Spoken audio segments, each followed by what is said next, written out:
Hey everyone, how you doing? This is Ahman Green, Green Bay Packers all-time leading rusher, and you're watching Packers Total Access Live, your daily source for Packer content. Go Pack, go!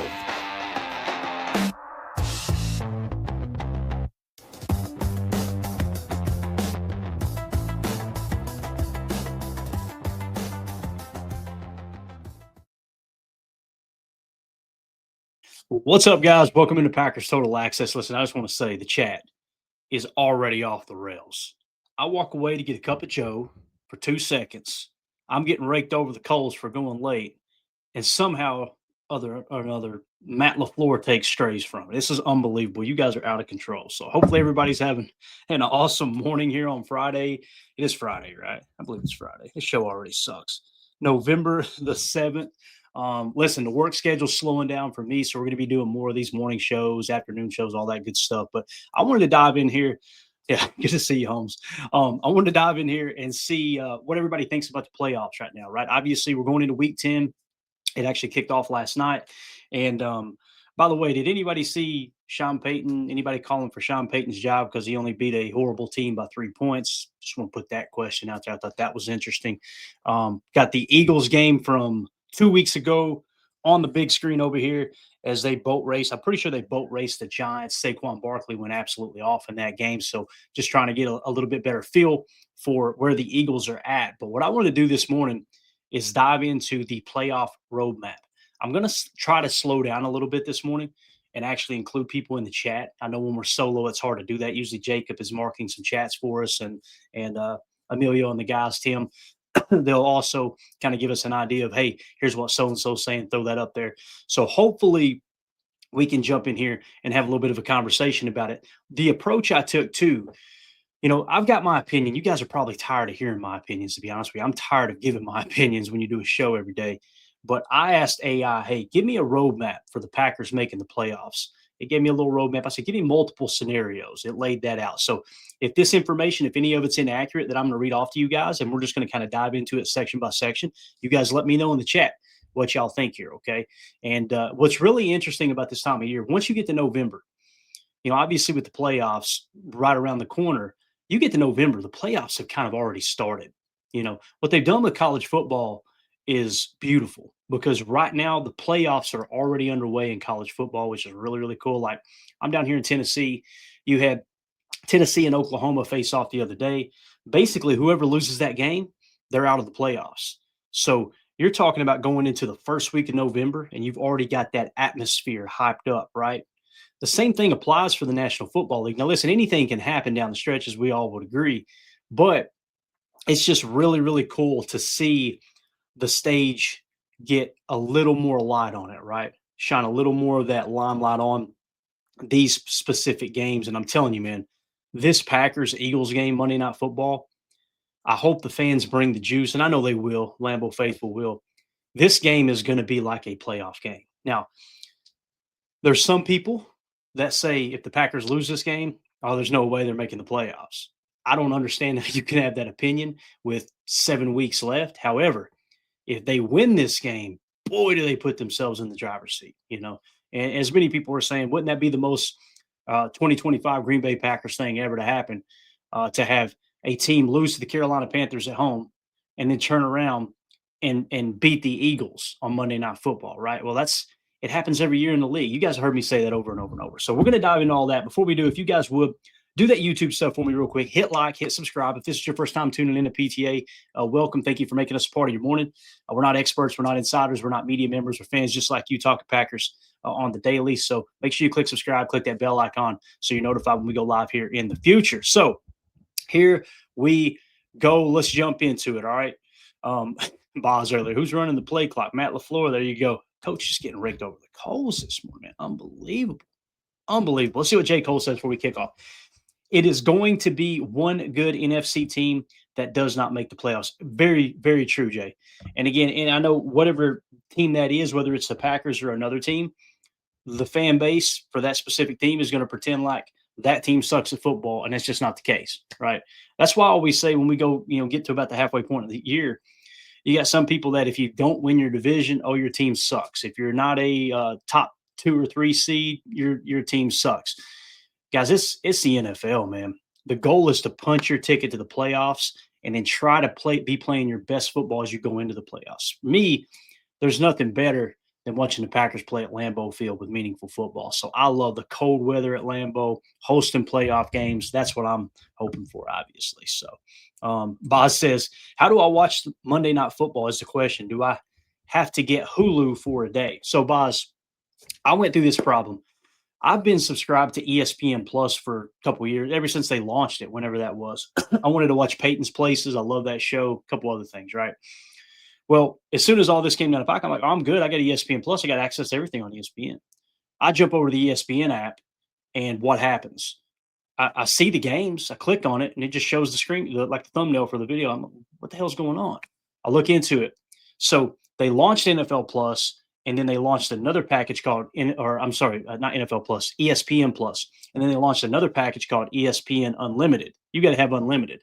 So I could watch cricket in Germany live, but I didn't have Monday Night Football. I didn't have College Game Day. It was absolutely wild, right? So if you're going to go the ESPN route, you got to get ESPN Unlimited. You can get it for a month. I want to say it's like $30 a month. So it's pretty pricey, right, for most people. With that being said, it is going to be on ABC.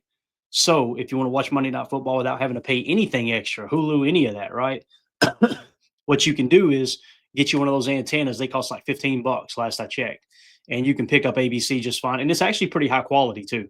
You know, when I first heard antenna before, I had a buddy that did this. I thought, man, that thing going to be kind of crackly and the quality is going to be horrible, right? Not the case at all. It was actually pretty good quality. So that's probably the easiest way to go in terms of that. And as J. Cole says, they are greedy as hell.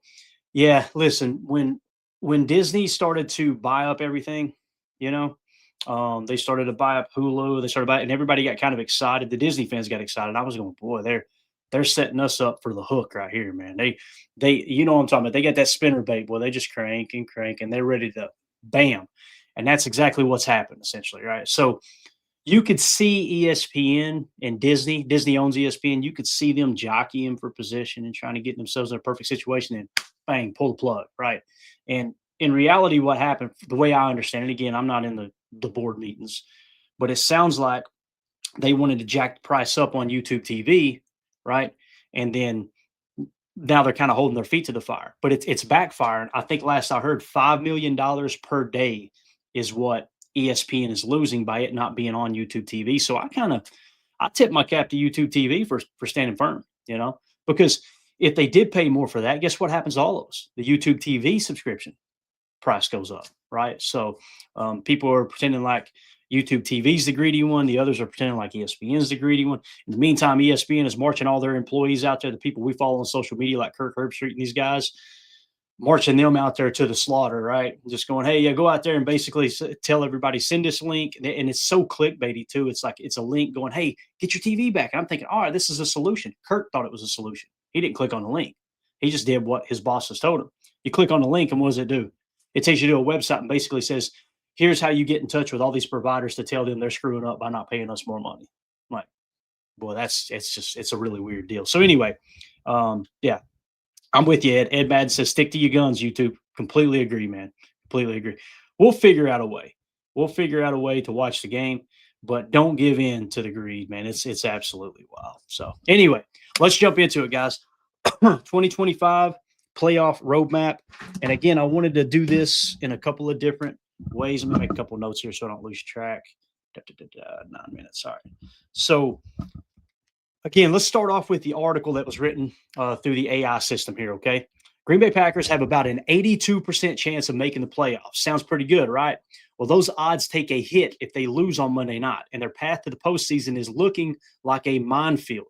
They are sitting on a 5-2-1 record, clinging to a narrow lead in the NFL's tightest division with a schedule that is absolutely brutal down the stretch. So what does their road to January football actually look like? We're about to break down that every scenario from winning the NFC North to grabbing the wildcard spot in a ridiculously packed NFC. So let's start with the problem, all right? It's going to give some BS here. Welcome back to the channel, right? Today, we're looking at the Green Bay Packers playoff picture heading into the second half of the 2025 NFL season. And let me tell you, it is complicated. As it stands, Heading into their Week 10 Monday night game, the Packers sit atop the NFC North with a 5-2-1 record, but that lead is on shaky ground. The Detroit Lions and Chicago Bears are right behind them at 5-3, and even the Minnesota Vikings are clinging around at 4-4. The division is a pressure cooker, and the margin for error is practically zero. All right. But the problem isn't just the division, it's the whole conference. The NFC is absolutely loaded this year. You have multiple 6-win teams like the Eagles, Buccaneers, Rams, and Seahawks. They didn't even mention the 49ers there. 49ers are another 6-win team, right? This means the wild card race is going to be a mad dash to the finish, and just having a winning record might not cut it. The Packers stood pat at the trade deadline, which tells you that Brian Gutekunst and Matt LaFleur are betting on the guys they have in the locker room right now. It's a huge vote of confidence, but it also means no reinforcements are coming. This is the team. So here's what we're going to do. We're mapping out the road ahead. We'll look at the schedule, the key matchups, and break down the two main ways the Packers can punch their ticket to the postseason, winning the division or fighting for a wild card spot. We'll also touch on the nightmare scenario every fan is dreading. Let's get into it. So we're going to dive into it now. The golden ticket is obviously winning the NFC North. Good to see you there, Paige and Dr. Crutch. Thank you for swinging through. All right. Path number one, the cleanest and simplest route to the playoffs is winning the NFC North. Right now, the Packers have a plus 105 odds to win the division, making them slight favorites, but it's basically a coin flip. The best part, they control their own destiny. We've been kind of talking about this, guys. The Packers are in control right now. And I know there's some fans that makes them nervous, blah, blah, blah, blah. Every year, I'm looking for the story of the Packers to be told. I want to know, where are they at? How do they truly stand? And then if they come out victorious, great. That's the team that they are. If they don't, then it kind of tells you, all right, here's what we're still lacking. People don't like it when I say this. I'm going to continue to say it because it freaking matters. The Packers are the youngest roster in the league. And you'll hear people say, yeah, well, they're the youngest roster, but they got a lot of experience. That don't make a rat's ass. It doesn't. It doesn't mean anything that they've got some experience. The reality is, why did you lose the game last week against Carolina? You throw a bubble screen to Savion Williams. I don't have a problem. I say bubble screen. He ran more of a smoke route. I think that's why Matt LaFleur was chewing him out. There was also a run pass option attached there, so they could have ran the 22 dive off of it as well if they wanted to go that route. They kick it out to Savion, and he fumbles the football on the opening drive. If he just doesn't fumble the football and you take 3 points there, you end up winning the ball game, right? Theoretically speaking. Savion is a rookie. You know why I wasn't raking Savion over the coals? I mean, on Chalk Talk, there's plenty of teaching tape there, right? You got to put that ball on the outside hand. Also, that play is designed to get outside, not cut back inside to the teeth of the defense where you had a -4 hat count.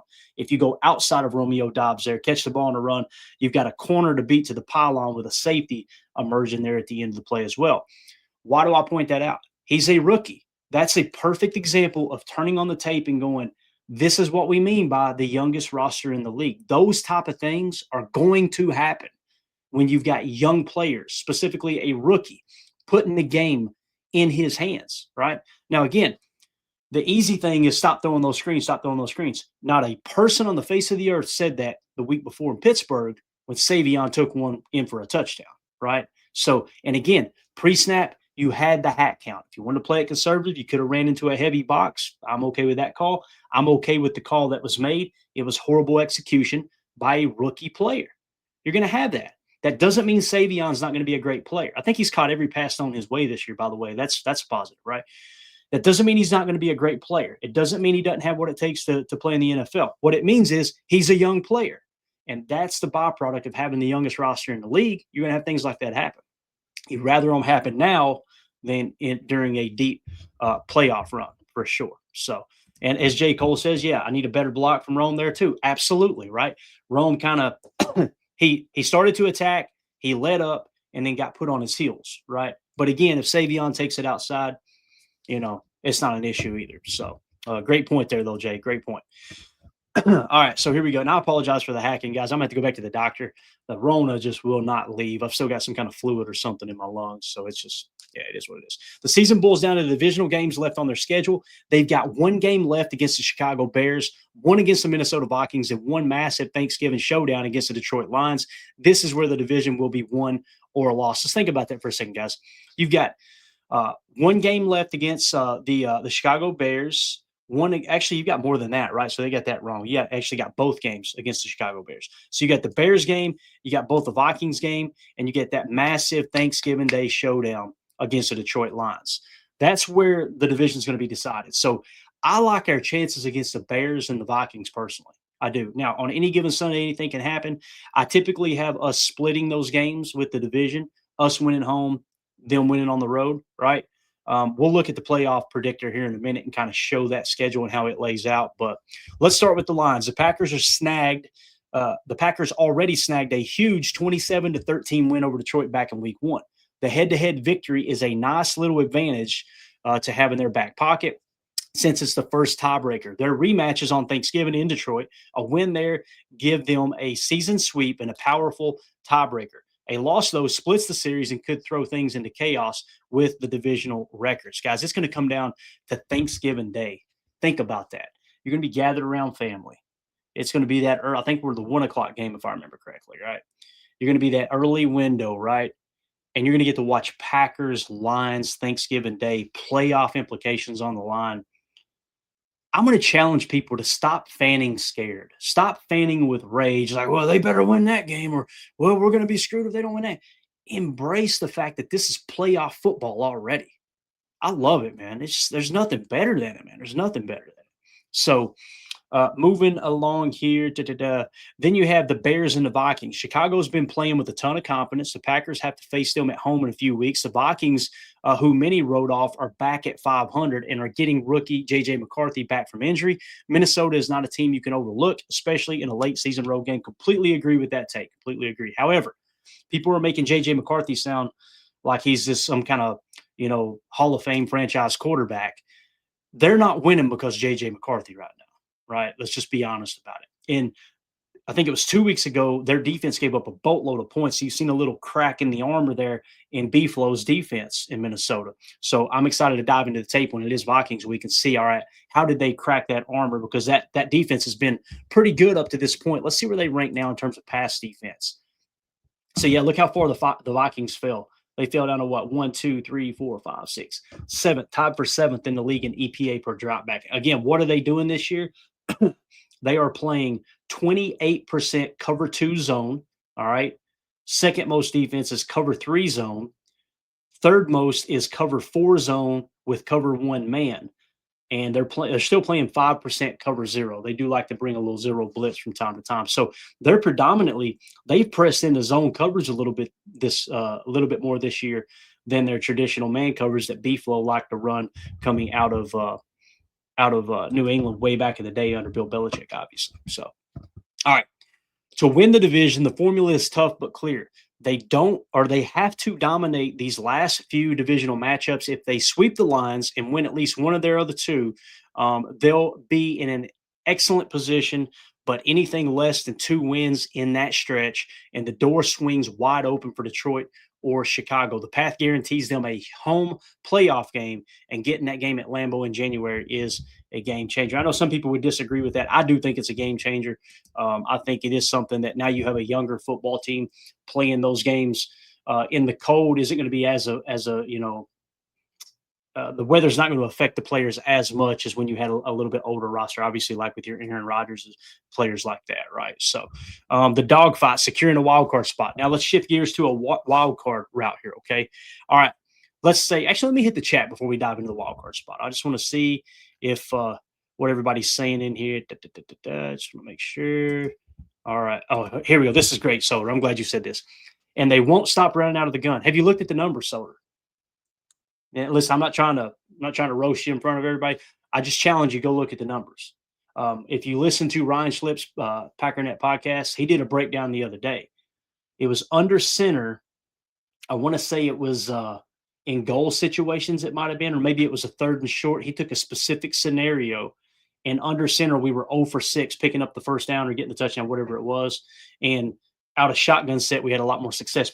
This has been a complaint. This hasn't, like, Soder's not the first person to complain about it. This has been a complaint going on back when Aaron Rodgers was here under Matt LaFleur. I don't understand why we're running out of the gun. I'll explain to you why we're running out of the gun. The success rate has always been better running out of the gun. I did a breakdown. It was in 2022, I think it was, Aaron's last year. Early in the season, people were complaining about this very thing. The problem is you'll hear other people say this stuff and you just assume, okay, well, that means they're better running the ball under center than they are out of the gun. And then when you go and dive into the numbers, we have more explosive runs out of the gun. We have more basically yards per carry out of the gun. That's what it was when I did that breakdown. And then I took it a step further and went through all the Shanahan tree, the head coaches or the offensive coordinators of Shanahan's tree, and did an extensive deep dive into that. Everybody was averaging more yards per carry out of the gun. Now you'll get some people that'll randomly pop up with statistics sometimes, and when you ask them where did you pull that number from, they won't respond. Right? It's just this common opinion that running out of the gun is worse than running out of under center, and it's not the case. It's statistically not the case. And now you get into other different offensive schemes, you may get some stats bleed in that show otherwise, but you're more effective running out of the gun than you are under center. Now, where I will agree with Soder in that regard is when you run out of center, you can get more play action off of it, right? Because they seem to sell out to the run a little bit more. The problem is we're not running outside zone anymore because we signed Josh Jacobs. I remember us having this conversation when the Packers signed Josh Jacobs early, right? When they went and got him in free agency, immediately we were like, man, he's not a stretch run. I think he could do it. But this is an inside guy. This is a gap scheme type guy. This isn't a zone, running back, right? And sure enough, man, we drifted completely away from stretch. And what I mean by stretch, guys, is stretch is an outside zone play, right? And some people call it flow, right? When you're running the ball outside and you're in a zone blocking scheme, the offensive line is blocking horizontally, right? And you're looking for a cutback. Many people hear stretch, they hear outside zone, they think run off tackle, run off the if you've got a tight end over there, you're trying to get to the sideline. That's not the case. You want to get the defense flowing horizontally and then cut back off of that. I think Josh Jacobs can do that. But again, none of us expected him to press in or continue to press into outside zone like we did with Aaron Jones, because that's not Josh Jacobs' strength. So that's one thing I would like to see more. And that's where Soder, I agree with you, man. If you run under center and you start showing those outside flow plays, those stretch plays, outside zone, and boot action off of that, that's the thing we're not seeing right now. And I would like to see more of that for sure. And as Coach Lynn points out, where are our gap scheme old linemen? It's weird, right, Coach? It's like half of this line was built for zone and the other was built for gap. And it's like, and then you go out and you get bigger, right? You go get Aaron Banks, you go get Anthony Belton in the draft, and okay, we're just going to run duo and maul people, right? And now what you're seeing is pin and pull in this last game. Although it's hard to argue with the results, we went pin and pull, and what happened? We got an 18-yard explosive. So just something to keep our eye on there too. Soder says Jenkins' play has really messed up the interior run. I want to disagree, Soder, but I can't, man. I expected him to play a lot better at center. And maybe somebody in the chat, maybe you guys can pull the receipts and y'all called that, moving him to center. You didn't think he's going to be effective. I thought he was going to be much better at center. But if you read between the lines a little bit too, and the fact that the Packers were not going to budge on that contract and give him a little bit of guaranteed money, a little bit of security, kind of tells you, I think they're done with Elton after this year. That's what it feels like. I could be wrong. And maybe he gets hot in the second half and they do give him some guaranteed money. Who knows? But I just think it's crazy too, because, some people will say, well, moving back to guard, he played better there. I disagree. The last couple of years, he hasn't been great at guard. I mean, he hasn't been good for a while now. I say good. He hasn't been that all-pro level, right, that we've seen from Elton there in his best years. And when they signed him, I felt like that was a little bit too much money to sign for an interior. And I immediately thought, oh, they must have come to some kind of agreement. He may play tackle. Because I think when they signed him, Bach was still on the team, and I thought that would be our left tackle. So obviously Rasheed Walker had differing opinions on that, right? So, all right, let's talk about the dogfight. Securing a wild card spot, all right? So let's forget the division for a second, and let's go kind of not a worst case scenario, but I guess it is a worst case. It's not a worst case. A worser, if that's a word. Probably not. A worse case scenario as opposed to the division, right? All right, let's say the Packers don't win the division. Maybe they drop that Thanksgiving game to the Lions and lose to the Vikings on the road. Their playoff hopes are far from over, but the path gets a whole lot tougher. Welcome to the NFC wildcard race, a brutal, crowded street fight. Right now, the wild card spots are jammed with powerhouse teams. The NFC West alone has the Rams and the 49ers, who both have 6 wins already. The NFC is so top heavy that some really good teams won't even be leading their division. That's the level of competition Green Bay would be up against. In this scenario, every single game is crucial, especially the non-divisional ones. Looking at the schedule again, the Packers have a couple of games you'd call must wins. Their upcoming game against the 2-7 New York Giants, I think that's next week, is one of them. You just can't afford to drop that game. All right. But then there are the monster matchups, the ones that will truly show what this team is made of. They have the Monday Night Football showdown against the 6-2 Philadelphia Eagles, obviously this week. This game is massive for conference record tiebreakers. Then in mid-December, they have to travel to face the Denver Broncos. A win in either of those games would be a huge boost to their resume and their wild card chances. A loss in both would shrink their margin of error to almost nothing. Now, people see the Broncos game. I had that as a loss for the Packers. You watch the game last night and you go, man, the Broncos didn't play very well against the Raiders. Again, it's not just the Packers that happens to. That happens every week in the NFL. So if the Packers get that Broncos team that they face on the road, who knows? They may go out there and beat them by 2 scores. I could also see the Broncos beating the Packers by 2 scores. That's going to be an interesting game. Same thing with the Eagles. We forget. I'm pretty sure you guys double check me on this in the chat. Pretty sure the Eagles got their ass kicked in week 1 against the Cowboys. Did that not happen, or did I dream that? And then you got the Cowboys, who are sitting at 3 wins now. The Packers ended up with whatever it was, a 40-40 tie with the Cowboys. If we're going to be picky, we can't be choosy. If you're going to be picky and go, okay, if you go in and you say, okay, the Packers played like cheeks to the Panthers, therefore they're a bad team, then you got to look at the Eagles and go, the Eagles played like cheeks against the Cowboys, therefore they're a bad team. And nobody's going to do that because the Eagles are sitting in the number 1 seat, just like the Packers were last week or whenever it was, right? So the Eagles did win that game. Okay. No, the Eagles won. What game was it? Let me pull up their schedule, because there was a game that I remember seeing with the Eagles, and I was like, man, they got beat by somebody. And it was like, I thought they were supposed to be the all-world team here. Let me see here real quick. Let me go to NFL Pro, probably the easiest way. It was the Giants. Okay, Jay, appreciate it, man. I'll see if I can pull it up here real quick. I'm not going to put it on the screen, but I'll just read it off, because again, we look at it through the lens of a Packers fan going, man, how can the Packers lose that game? But teams lose tough games all the time. So the Eagles actually lost 2 in a row, if I'm looking at this correctly, right? They lost to the Broncos in week 5, 21-17. And that was at home, by the way, in Philly. And then they lost on the road to the Giants. Guys, the Giants kicked their teeth in 34-17. 34-17. Now, the positive fans will look at that and go, man, we can beat the Eagles. The Giants beat them 34-17.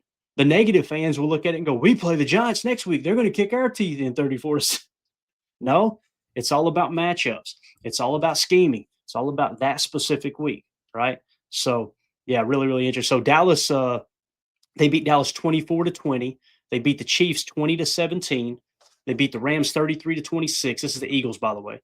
They beat the Buccaneers 31-25. Then they dropped 2 in a row. The Broncos 21-17. They lost to the Giants 34-17. They come back. They win at the Vikings 28-22, and then they beat the Giants 38-20 last week. So again, you're getting a better Eagles team now. There's no doubt about it. They're coming off the bye week, and again, the negative fans will say they're rested up. Man, they're going to kick our teeth in. They just came off a bye. The positive fans will look up and go, how many times have we seen teams struggle coming out of the bye week? It's like they're a little rusty off the bye.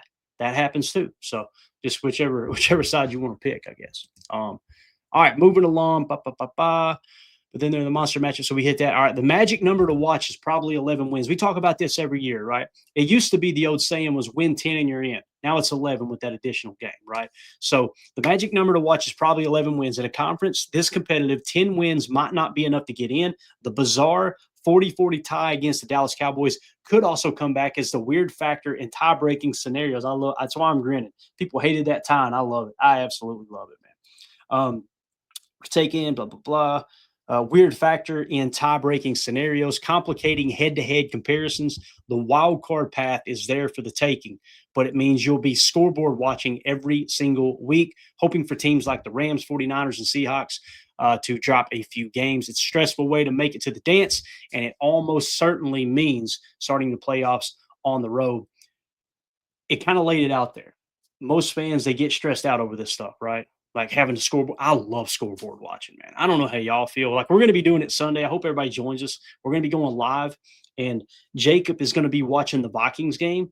I'm going to be watching the Bears game, and we're going to be giving you simultaneous kind of play-by-play in each of those games. It's going to be a hate watch party is what we're going to call it, all right? We're going to get in here and hate watch the rest of the NFC North since the Packers aren't playing on Sunday. So make sure you guys jump in here and hang out with us. It's going to be absolutely awesome. So, yeah, there you go. That's the wild card. Now, let me ask you guys, what do you think? And this is probably all YouTube geared here stuff. Never mind. Don't even worry about it. The nightmare scenario. Let's talk about the negative now, all right? The nightmare scenario. Write this down. So we've talked about the good and the grueling. Now let's talk about the nightmare. The Packers missed the playoffs entirely. How could that happen? Honestly, it's not as crazy as you might think, and it all comes down to the brutal stretch of games. Picture this. They lose on Thanksgiving to the Lions. Suddenly that head-to-head tiebreaker is gone. Then let's say they stumble at home against a confident Bears team and drop the season finale on the road to Minnesota. In this world, they're now desperately fighting for a wild card spot. But what if they also lose those tough games against the Eagles and the Broncos? It's completely possible. That would put them at 7 losses and their final record landing somewhere around 9-7-1 or even 8-8-1. In a weaker year, that might be enough. But this year, with the NFC West looking like a juggernaut and other teams like the Carolina Panthers suddenly in the hunt at 5-4, a 9-win season just isn't likely to get it done. The recent 16-13 loss to the Panthers, where the offense just couldn't find the end zone, despite Jordan Love throwing for over 270 yards, exposed a major weakness. This team, while talented, has shown flashes of inconsistency, almost like the youngest team in the league, right? We've seen Super Bowl potential, but we've also seen them lay an egg. Their current Super Bowl odds of plus 1,000 suggest about a 9% chance to win it all. But computer rankings are a bit more skeptical, placing them closer to the 15th best team in the league. So the nightmare scenario is one where those inconsistencies pop up at the worst possible time during that tough stretch of divisional and conference games. A late season slide combined with the sheer strength of the NFC could absolutely leave the Packers on the outside looking in come January.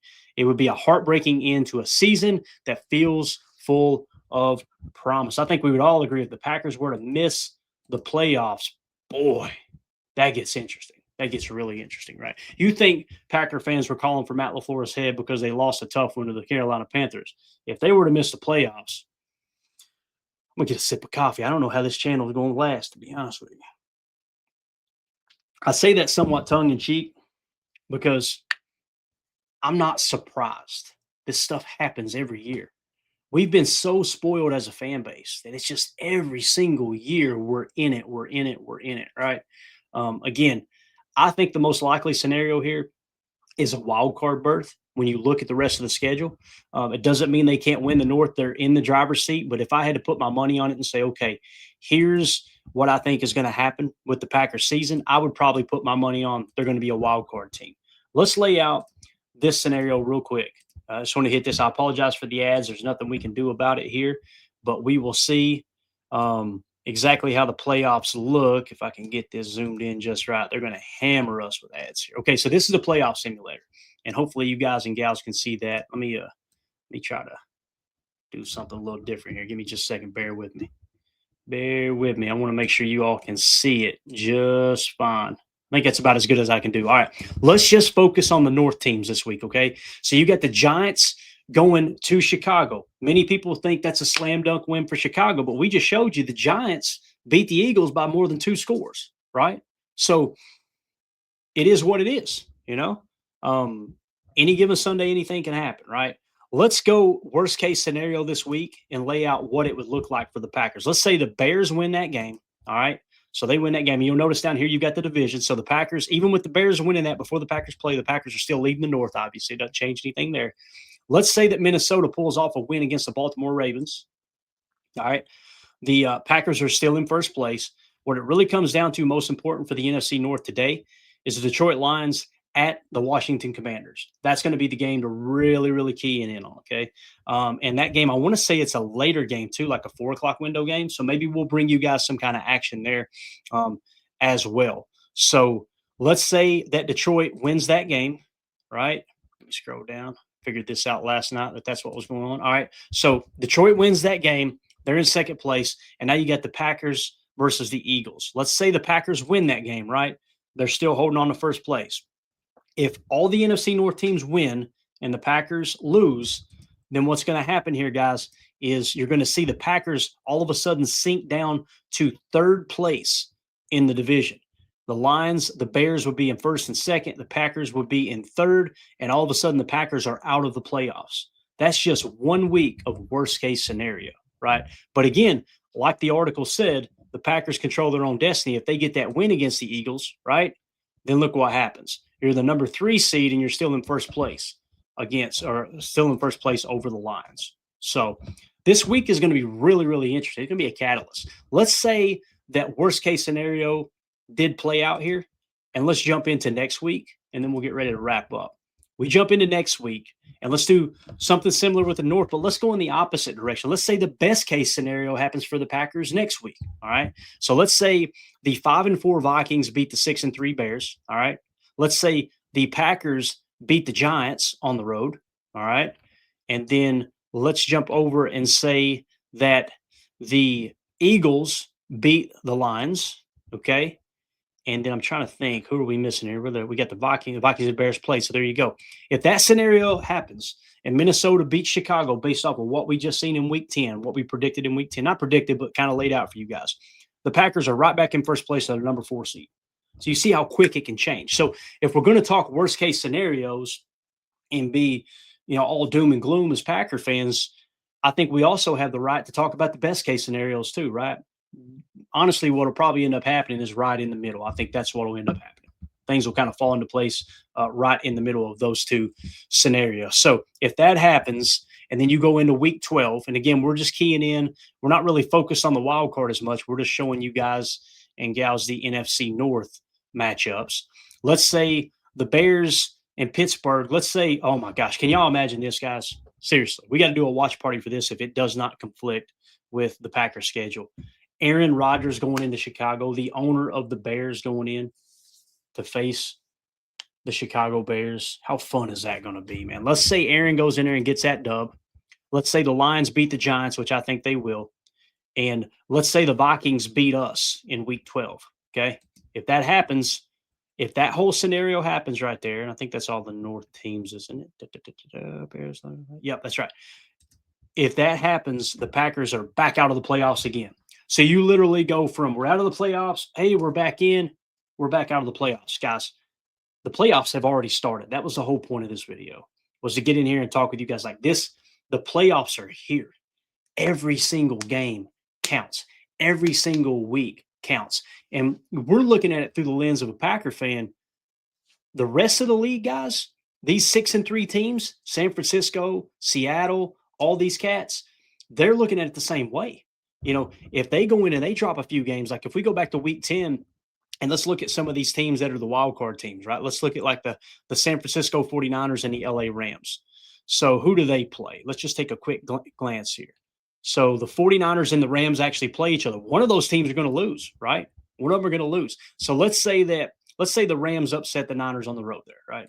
Bang, that happens. Okay. So we had that unfold now. And who is the other wild card team here? Let's say the Seattle Seahawks. Let's say they stumble and they drop one here down the stretch in week 10. Where are the Seahawks at? Let's say they lose to Arizona. That's a division rival. I doubt it'll happen. Let's say it happens, though. Bang, it happens, right? So there you go. They got that loss. So Arizona wins. Now let's jump into the next week and say, let's see who we got here. 49ers at the Cardinals. Let's say that the 49ers lose that game. They drop it. Now look what happens all of a sudden. Green Bay's the number 7 seed. There's your wild card. So everything we're talking about with the Packers leading down this stretch, it all applies to the teams that we just talked about. If we clear everything off, let's reset it all here and just climb down real quick and look at these divisions and look at the conference, I should say.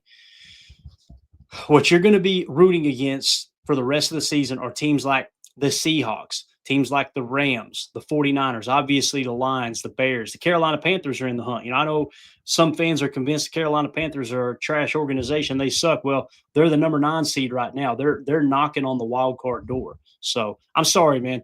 I don't care who your opponents are. If your record is 5-4, there's nobody going to be able to convince me that they're a horrible football team. You got a winning record in the National Football League. That's something that's so difficult to do. Again, look at the number 15 seed down here at the bottom with the Giants, right? That's the team that beat Philly by 2 scores. Think about that. The Washington Commanders going into the year was supposed to be a great team. Now they're without their starting quarterback. All bets are off, right?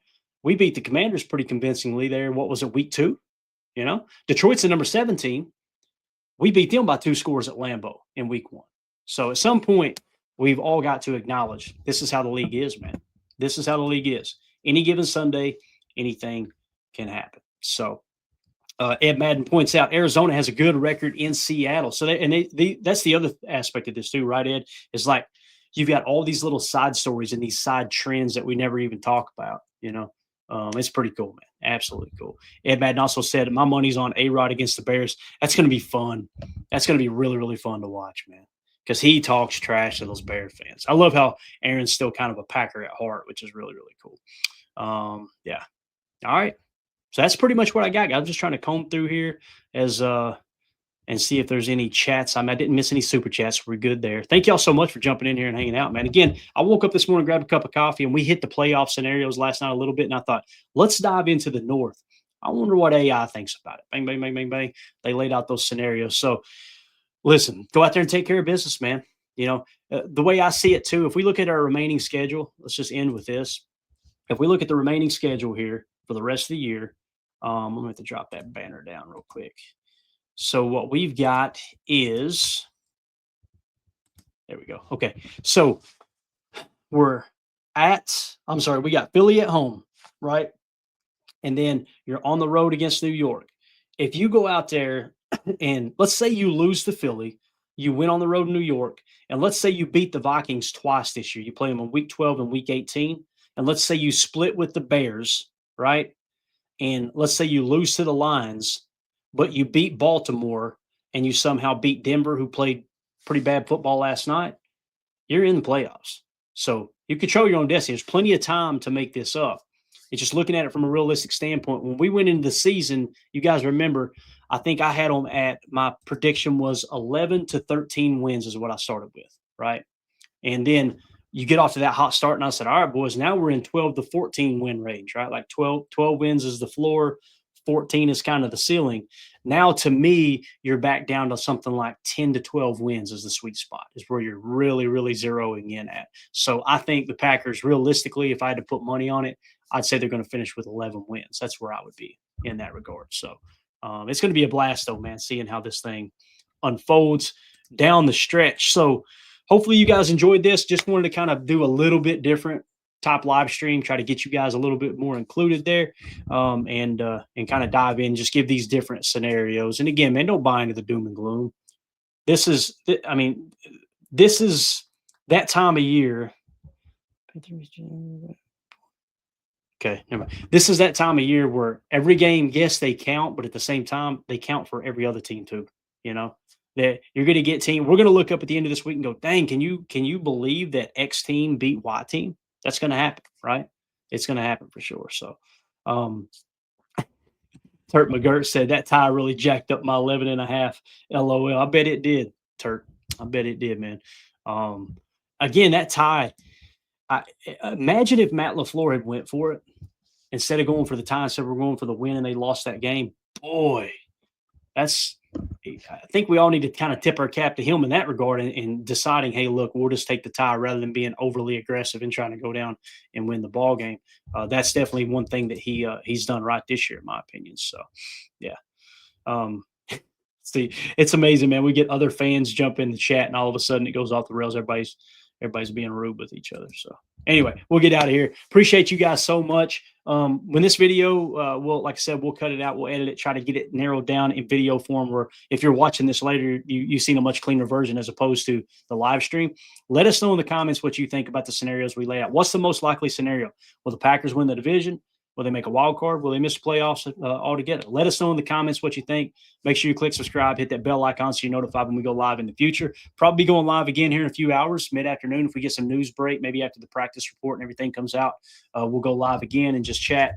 There's a couple other NFL topics I wanted to hit on, but I know this is predominantly a Packer channel, and I don't want to flood the channel with just a bunch of NFL content if that's not what you guys and gals want. If you're okay with random NFL content, a storyline like around Rome Odunze, his father, tweeting out that essentially they need to get rid of him. They need to trade him if they're not going to throw him the ball. Now Odunze has Adam Schefter obviously going out there and delivering a message, essentially saying, hey, it wasn't my tweet, just kind of paraphrasing. So we got a bunch of little storylines like that. And then, obviously the Marshawn Kneeland tragedy, little things like that. Sometimes I just want to go live and have a conversation about it, but I don't want to flood the channel with stuff that you guys, are not interested in. So that being said, we'll see y'all guys later this afternoon or tonight. We'll definitely be going live 6 p.m. Central for PTA Live. We'll dive into the game plan. I'll be adding it throughout the day.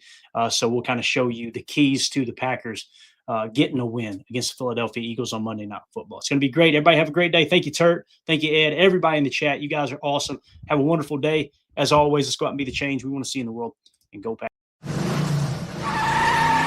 There we go. Bye, guys.